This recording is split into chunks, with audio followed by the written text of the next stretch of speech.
Masechet Nazir Daf Chaf. We will complete the third perek and even begin the fourth perek. So we left off on the story of Queen Helena of Adiabene, who became a Nazira, because she was so thankful that her son came home.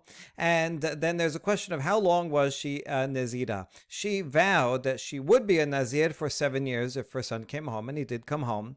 The problem is that she completed the 7 years outside the land of Israel and then came to Israel to fulfill her offerings, but then found out she has to do another 7 years according to Bet Hillel, because you have to do it in Israel. She became Tameh at the end, and had to do 21 years according to Tanakama.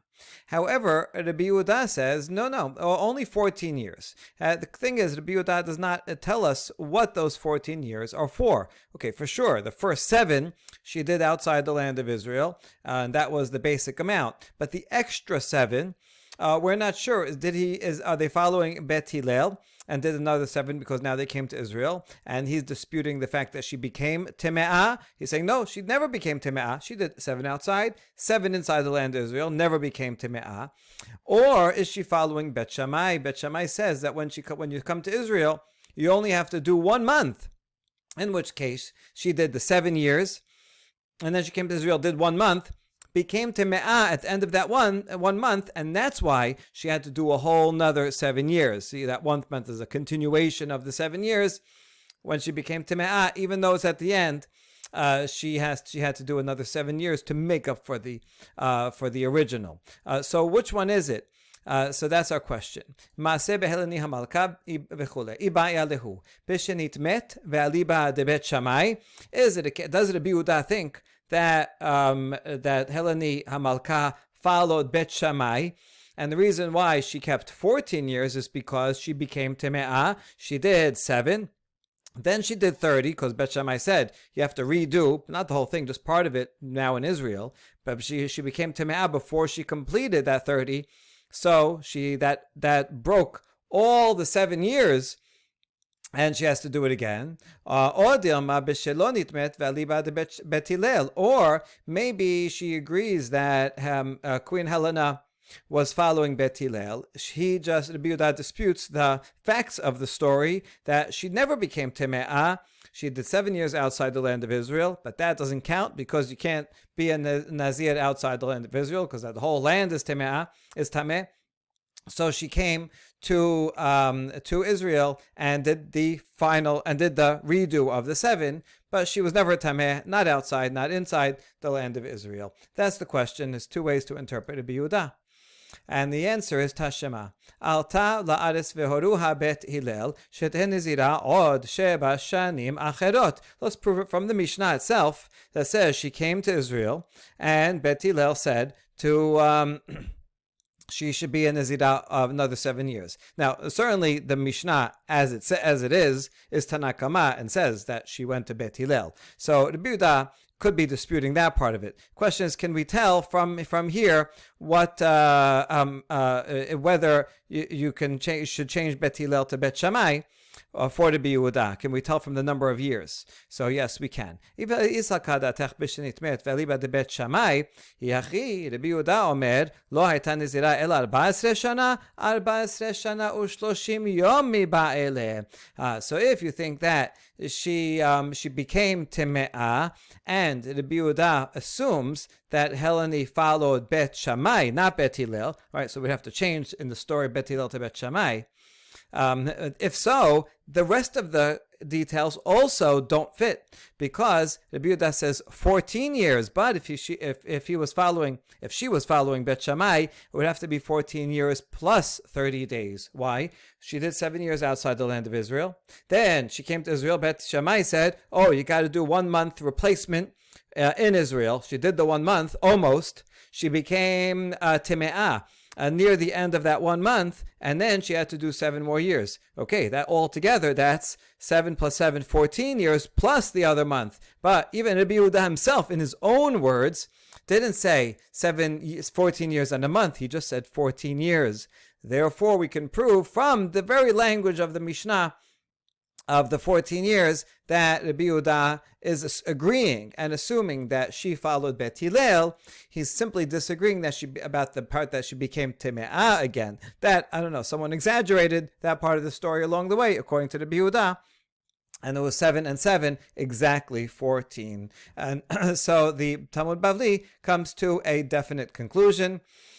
Interestingly, on this very point, the Talmud Yerushalmi leaves it open-ended and says you could say the Yehuda follows Bet Shammai, or you could say it follows Bet Hillel. And if it asks the same question, if you say he followed Bet Shammai, shouldn't you say 30 days and 14 years? And it answers, La taninan matneh chodashim gabe shanim. The Mishnah is not going to bother to mention a number of extra months when it's reporting years. When you're talking about years, right, how many years? The fact that it's a month more than 14 years, we're rounding it off. You don't have to say, right, when you're talking about a long time span, you don't have to say the change, the small amount that comes along with it. So the Yerushalmi actually says that it could be he follows Bet Shammai, but the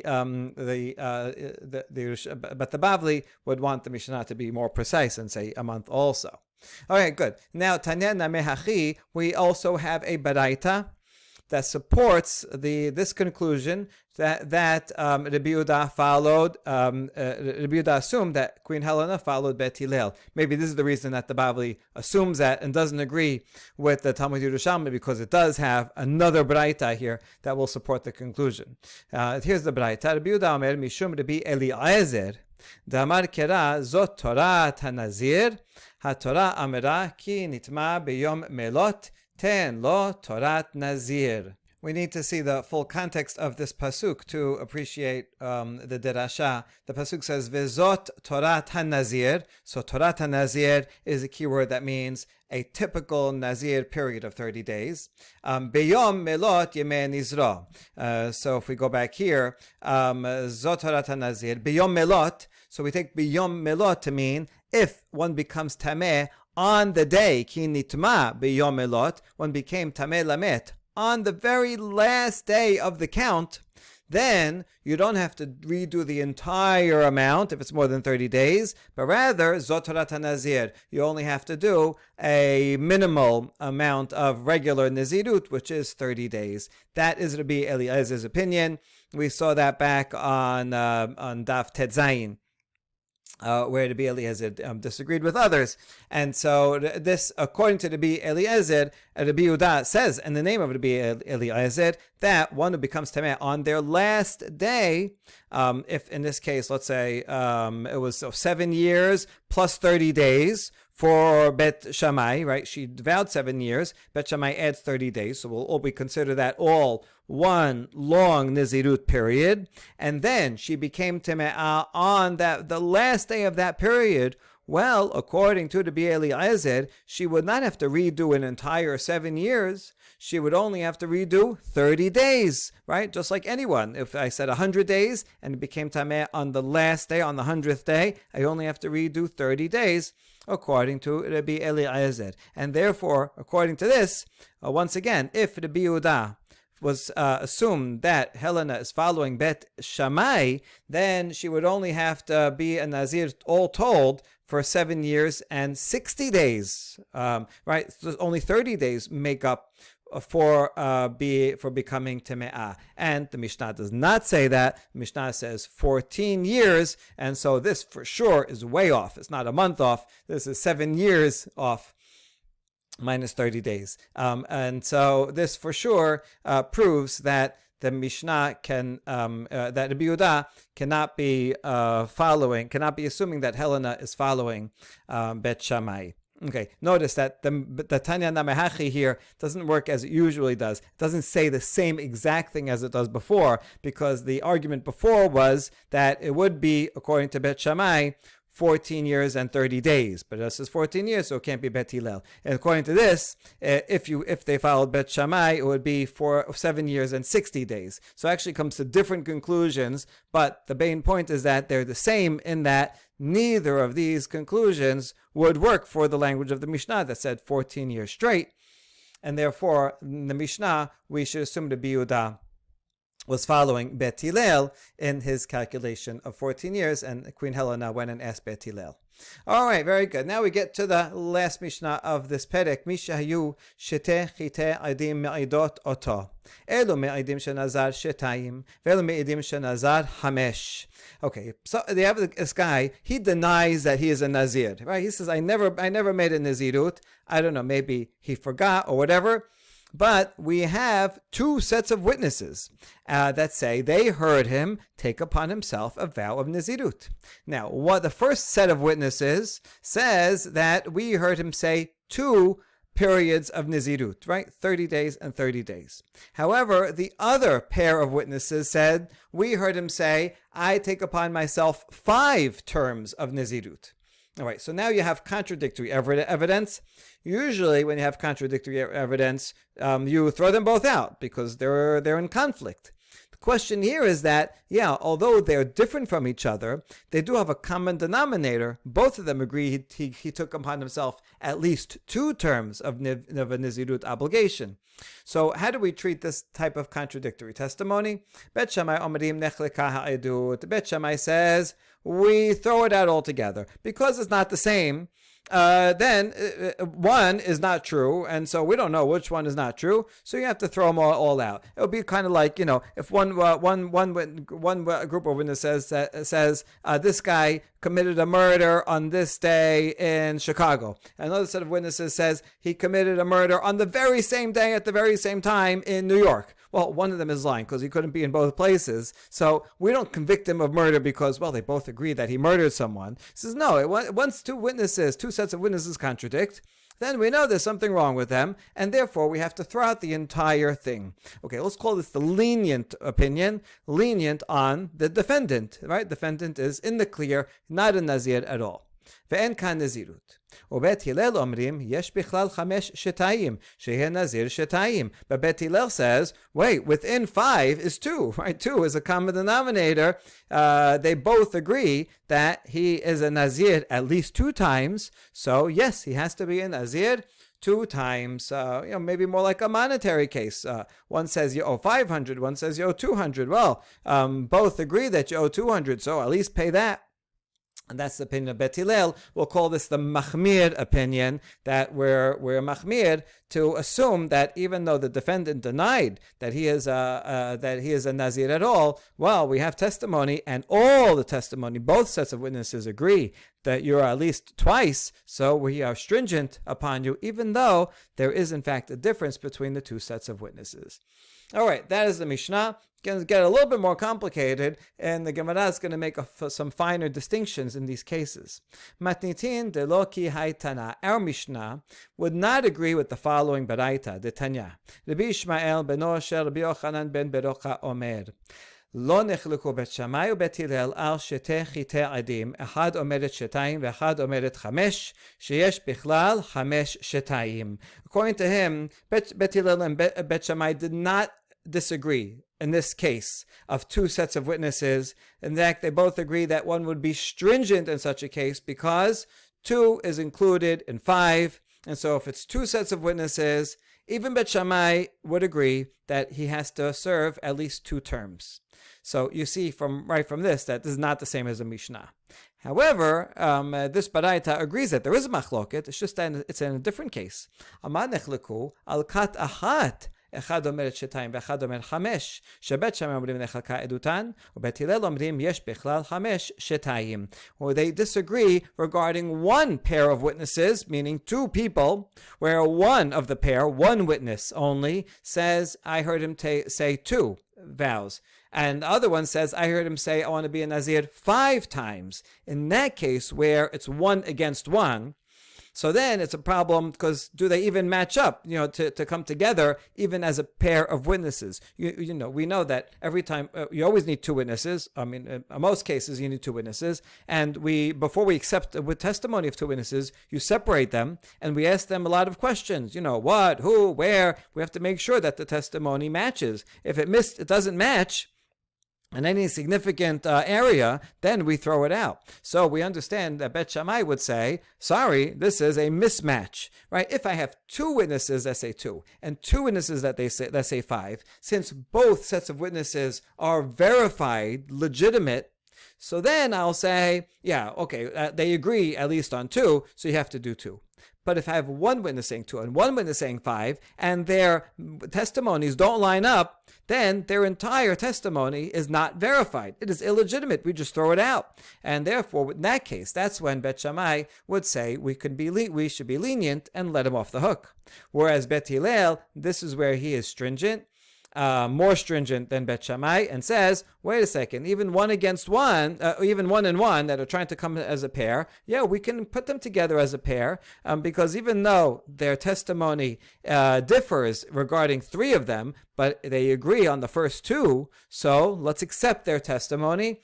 It's like we can accept part of their testimony of the 2, and we'll ignore the other 3, and they do come together, and it is testimony. So we are stringent, and he has to accept 2 periods of Nazirut.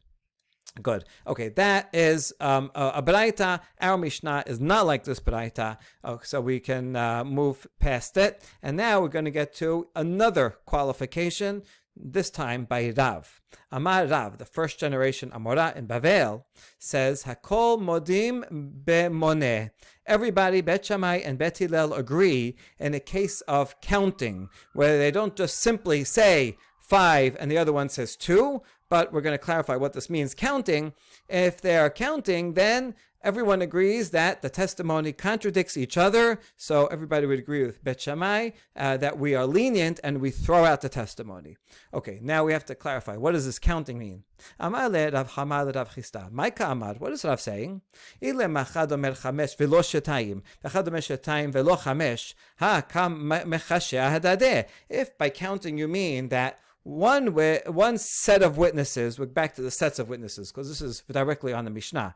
The Mishnah was talking about sets of witnesses. If one set of witnesses said, I heard him say 5 and not 2, and the other set of witnesses says, I heard him say 2 Naziruts and not 5. And so there, by moneh, he means he's counting and saying both numbers, right? 5 and not 2, 2 and not 5.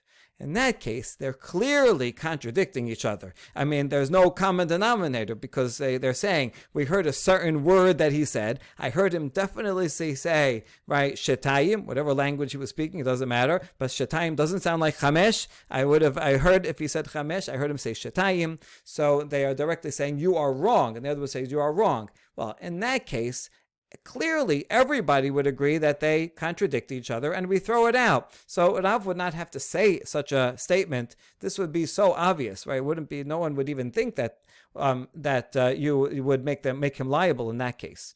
So that's not what counting means. Ela.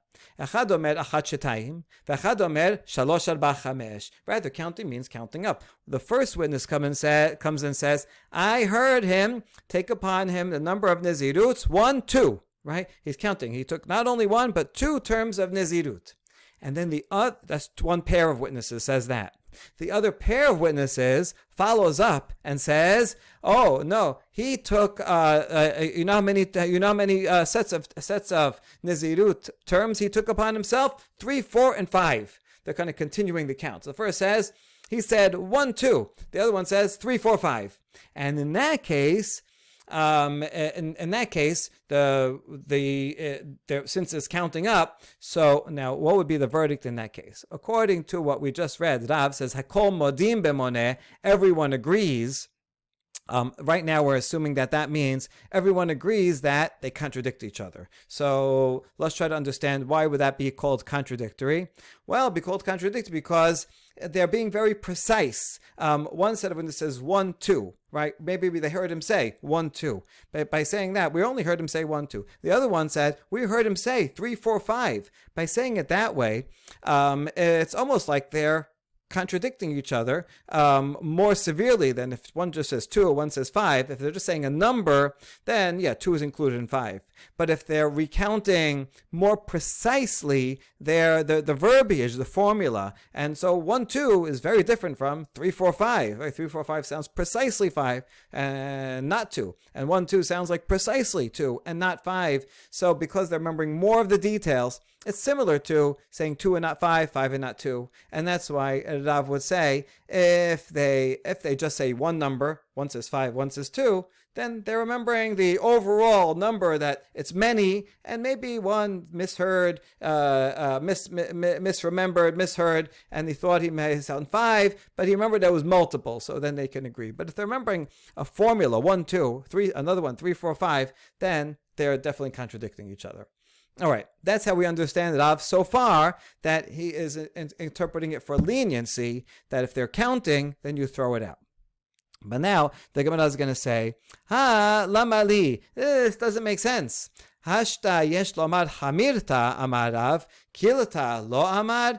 Really, think about this logically. You should say that Rav would be stringent in this case, and now you're saying that he's actually lenient, right? Why would you even tell me this if you want to be lenient, right? It doesn't make sense to be lenient here.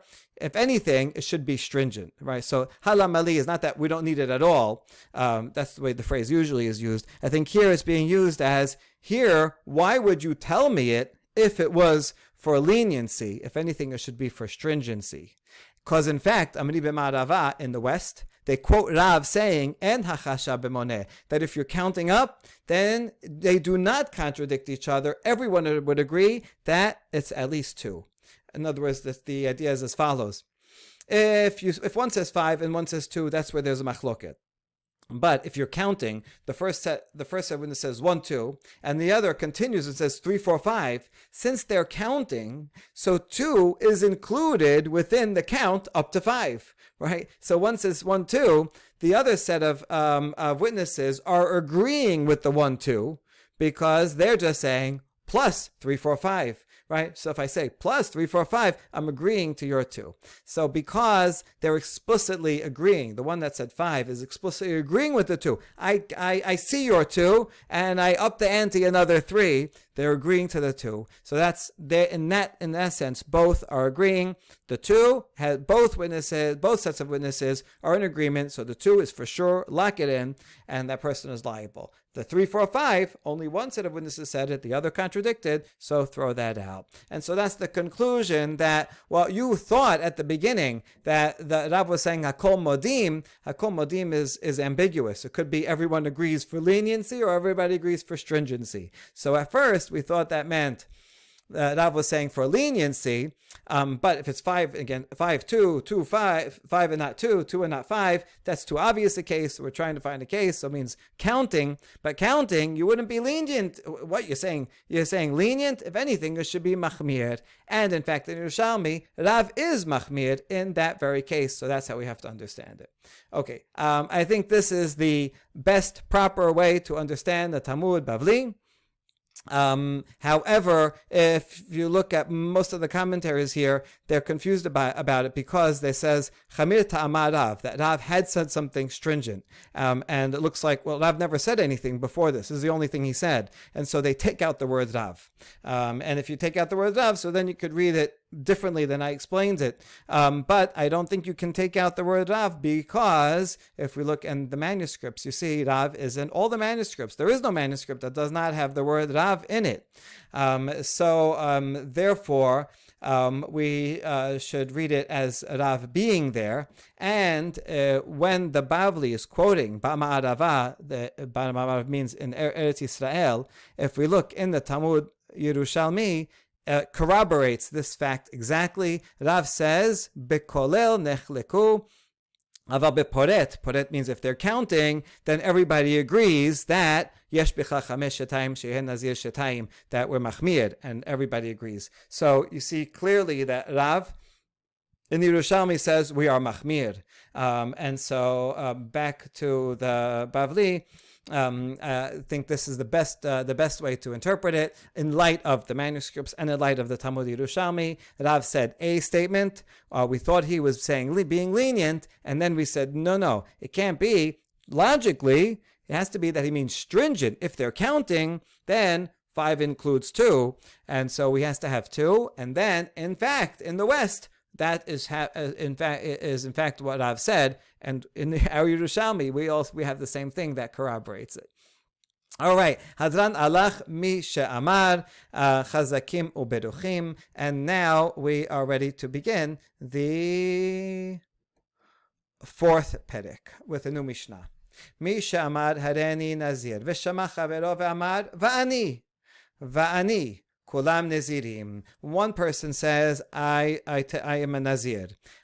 The first, that's A, let's call it Mr. A. Mr. B, his friend, hears that and immediately says, me too.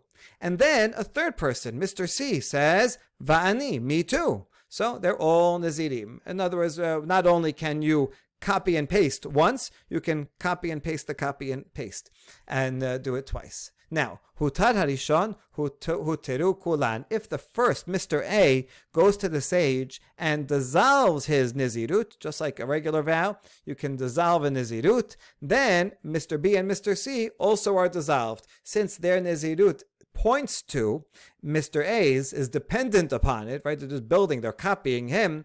Therefore, if A is gone, then B and C are also gone. Whereas hutar ha'acharon mutar v'kulam asurim. Whereas if Mr. C goes to the Chacham and say, I changed my mind, can you undo it? And he undoes it. Well, then only Mr. C's is dissolved and A and B remains prohibited because C is dependent on A and B, but A and B are not dependent on C. He came last. Next case. Amar hareni nazir v'shama chavero ve'amar pi kefiv us'ari kis'aro hareze nazir. Another formulation. Mr. A says, I'm a nazir, and Mr. B says, instead of saying va'ani, he says, my mouth is like his mouth. My hair is like his hair. My mouth meaning what he said, I want to say too, and his hair is going to grow long. My hair will also grow long. That works, and he is a nazir. That is a copy-paste formula. Next case. Hareni nazir v'shama ishto v'amera va'ani meferet shela v'shelo kayam. A husband says, I'll be a nazir. His wife is standing nearby and she says, me too. The husband can, just like a husband can annul general vows of his wife that are vows of affliction or vows that affect him, so he can nullify a nizirut. It is a vow of affliction. And so even though she is copying him, the husband can say, no, I disagree with your me too, and he will remain a nazir, and she is not a nazir. On the other hand, switch it around. The wife first says, hareni nazira, v'shama ba'ala ve'amar va'ani, eno yachol lehafer. She says, I'm a nazir, and then the husband says, me too. In that case, the husband can no longer nullify, because by saying me too, that is a way of ratifying. It means, I heard what you said. Oh, that's a good idea. I want to do it too. The fact that he said, I want to do it too, suggests that he's agreeing, yes, that is a good idea. And once a husband ratifies a vow of his wife, he can no longer annul it. Hareni nazir ve'at v'amra amen meferet shela. A similar case. A man says, I'm a nazir, and what about you? He's pointing to his wife and says, what about you? And she says, amen to that. Yes, I want to be a nazir also. So she will be a nazir. Nevertheless, he can undo it. V'shelo kayam, and he will remain. So similar to the hareni nazir case, because he came first. So he's a nazir, and hers is dependent upon his. Okay, even though he asked her, doesn't matter, doesn't mean that he wanted her to be. He could say, no, I don't want you to be. Hareni nezira ve'ata ve'amad amen eno yachol lafer. Whereas the other way around, if she initiated and she says, I want to be a nazir, what about you, husband? And he says, amen to that. Well, by saying amen, not only is he saying that I'm going to be a nazir too, but he's also saying, yeah, good idea. I'm glad that you became a nazir. That's a way of ratifying her nazirut, and therefore he can no longer nullify her nizirut. All right, that's the end of the Mishnah, and we'll begin to analyze the Gemara tomorrow. Baruch Adonai Leolam. Amen ve'amen.